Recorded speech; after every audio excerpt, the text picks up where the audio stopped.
Pete Carroll has been the coach of the Seattle Seahawks since 2010, and they've got some weapons like the Steelers. Tyler Lockett, yeah, DK Metcalf. Here's Pete Carroll on basically, and I guess the way to put it would be let Gene cook, because he's ready to let his new quarterback get the ball down the field in the passing game. Here's Pete Carroll from earlier in the week. After 2 weeks of watching Geno play, we don't need to hold him back at all. I think Geno's got his game ready to go.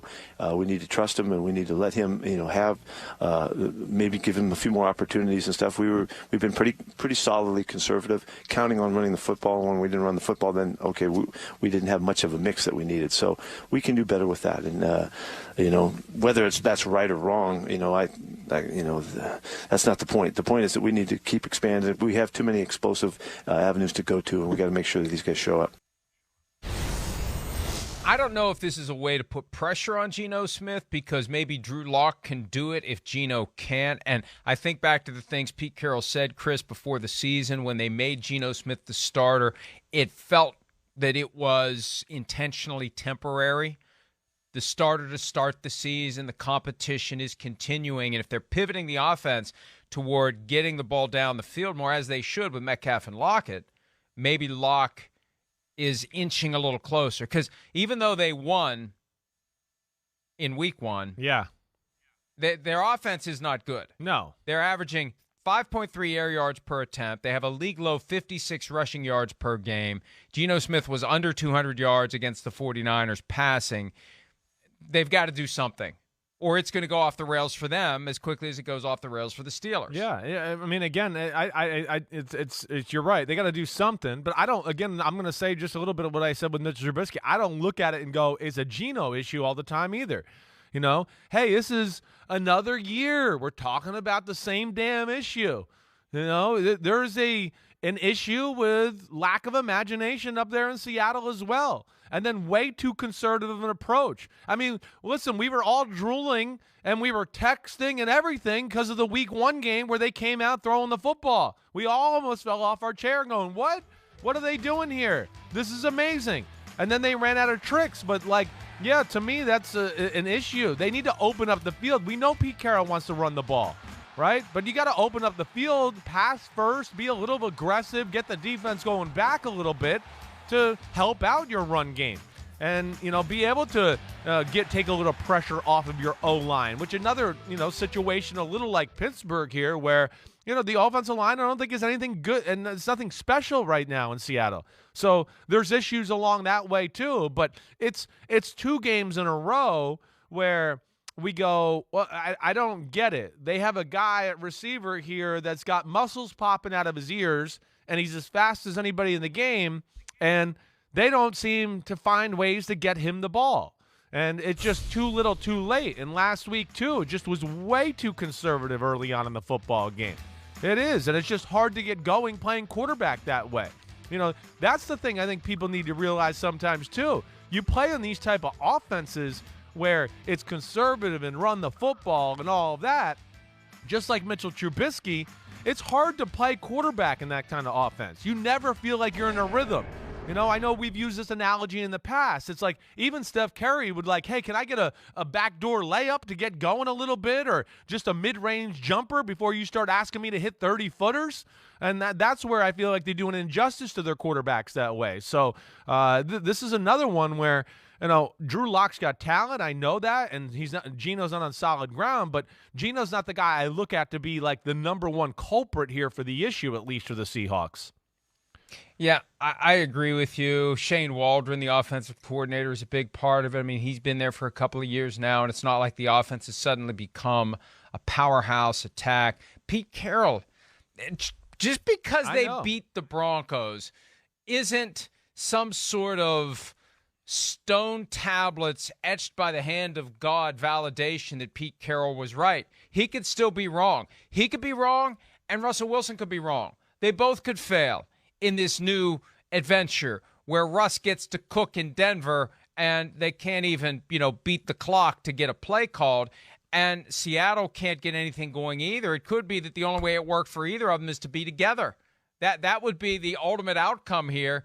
If they both fail separately, they succeeded together, and they may both fail separately, and the Seahawks may be in the process of failing. It's still early, but when you hear this kind of stuff from Pete Carroll, you can tell there's some urgency there to get the offense going a little bit more than it has. Yeah, and there should be. Yeah, there should be. They have to. I don't think their defense is going to be good enough to where they're just going to be able to rely on, we'll just run the ball a little and won't make mistakes, to where our defense will pull through like this is 2013 or 2012 or 2014 or the good old days with the Legion of Boom. They got to help their defense out a little bit. That to me would be the biggest thing. And yeah, even last week, the way the game started, it's like they tried to get the ball to the receivers early, but it was like, oh yeah, here's a little, stay pass and a little short pass here just to say we got you the ball, right? And that's just not the way. That's not going to make people happy, nor is it going to scare defenses like the San Francisco 49ers or other defenses in football. You got to come out with, hey, what have you drawn up in the lab during the week? Come out with a few plays that strike some fear into the defense, and you watch your offense, and now the short passes all open up, and you go, whoa, we just threw a ball into the flat for 4 yards, but the team's so scared of our down-the-field threat and what we've done earlier, he turned up and got 12 more yards on that. It's all so confined with them at times, and that's what was so enjoyable about the Week 1 first-half performance. They got to find more ways to do stuff like that. I think it'll help out their whole football team, and it eventually will allow them to play the style they want to play as the offensive line comes along and gets better at running the football and everything else that comes with that. DK Metcalf, all that money they paid him, and he deserved it. Yes. 36 receiving yards Week 1 on 7 catches. 4 catches for 35 receiving yards in Week 2. That's 71 total yards. You saw the number on the screen earlier, but it's just amazing to see the breakdown.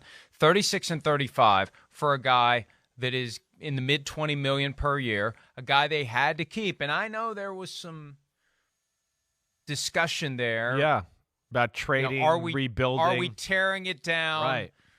Are we rebuilding or reloading? What are we doing here? And I think Pete Carroll didn't want to completely abandon ship and start over again. But if you can't get the ball to DK Metcalf, if your strategies for doing so, we talked last week about how the X's and O's look good on the board with the screen pass they threw to DK Metcalf, and the guard comes out to block the guy who's in position to make the tackle, but the guard's 320 pounds, and the O can't get to the X. Right. On the board, the O gets to the X.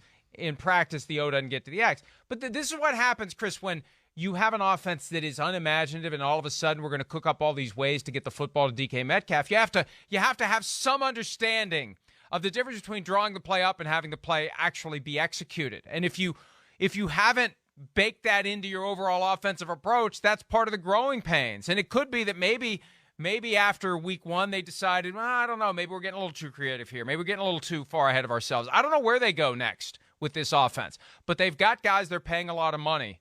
And at some point, you've either got to use them or you got to ask yourself, why the hell do we pay them all this money? That's the point. I mean, that we've had these conversations in the past. You want to start to evaluate a team? What's the first thing we do a lot of the times? We look at it and go, who's being paid here? Are they performing? And right now, yeah, they're leaving money on the table. They're just it makes no sense. They do. They have 2 big-time players that don't get a chance to really contribute to the team and force their will and scare teams to where now it can open other things up. And that's something they certainly got to figure out and try to fix there in Seattle. Because, again, I don't think this is not 8 years ago anymore. It's over. They got to start pushing the ball down the field, being a little more creative on the offensive side of the ball. Their defense is not going to be dominant and holding everybody to 10 points and 7 points. It's just not there anymore. So they got to help them out a little bit too here and help Geno Smith out. So we'll see where it goes. But, I'm reluctant, as we sit here and talk about it. I don't know. Are they capable of doing that? I'm not really sure if they are. I remember back when the Cardinals had Larry Fitzgerald and Anquan Bolden, and they were using both of them to a very high degree, and it was working. And I remember the Cardinals eventually said, well, we can't pay 2 receivers. Nobody pays 2 receivers. Right. You got a salary cap to manage. You can't pay 2 receivers in this league. So now teams are paying 2 receivers. But if you have 2 receivers, you're not using them. why are you paying 2 receivers? It's the whole thing is bizarre to me. And again, these are decisions that people are making in real time, balancing a bunch of different factors. And I just think in hindsight, they may have made a mistake here, especially if they're not going to. I'm still waiting for DK Metcalf to line up in the backfield like Deebo Samuel. Yeah, I hear you. Why don't you do that? Yeah. That's the way to give him the football. Like you said, he's got muscles popping out of his ears. Let him run between the tackles. Good luck tackling DK Metcalf, right. Anybody who tries to get in his way. So, and what's fascinating about this too, Chris, and this is what I love about football season, once you get into it, and there's always a new train coming down the tracks heading right for you just 6 days away or 4 days away or 5 days away, or whatever the case may be, there isn't a whole lot of time to go back and regroup and revisit because you got to get ready for the next game. Right. Whatever changes you're going to make, you don't have time to dawdle. You don't have time to plan. You've got a lot of stuff to do from one week to the next. So it's fascinating to me which teams are really capable of addressing their issues and getting better, because there just isn't the luxury of time that you have in the offseason when you're really carefully planning what you're going to do for the year. No, and we got Atlanta this week. The spotlight will be on the offense this week. I don't think we're ready to write home and say that Atlanta is one of the top 5 defenses in football. They're going to be expected to move the ball in that group. We'll see if they can.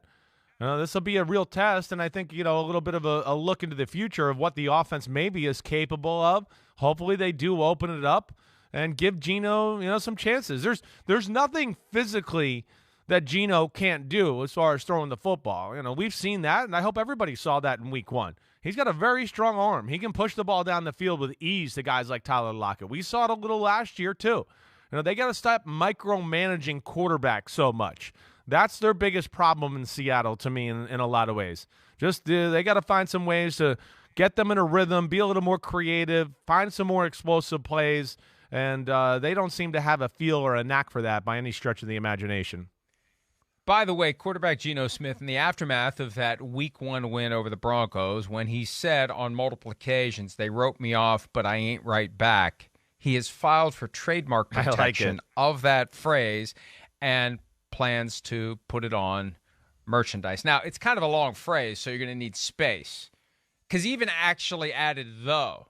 They wrote me off, but I ain't right back, though. So it's not something that's going to fit in neat and tidy fashion on a variety of merchandise. And frankly, if it doesn't start playing better, nobody's going to buy it. I don't know if you're ever going to use it. It's not going to work. The catchphrase fails if you're 1-7. When you're 1-0, that's your time to sell the gear.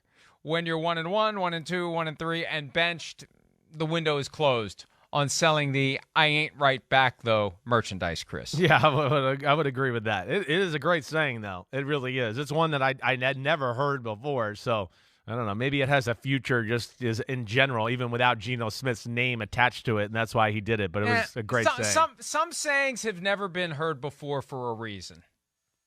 Well, I feel like if you take away "though," it's actually better. They wrote me off, but I ain't right back. But, or I didn't write back. It works. I don't know. And it's funny too because he said it enough times after that game that it made me think he's really workshopped it and practiced it, and he's been waiting to use it, and he's very happy with it.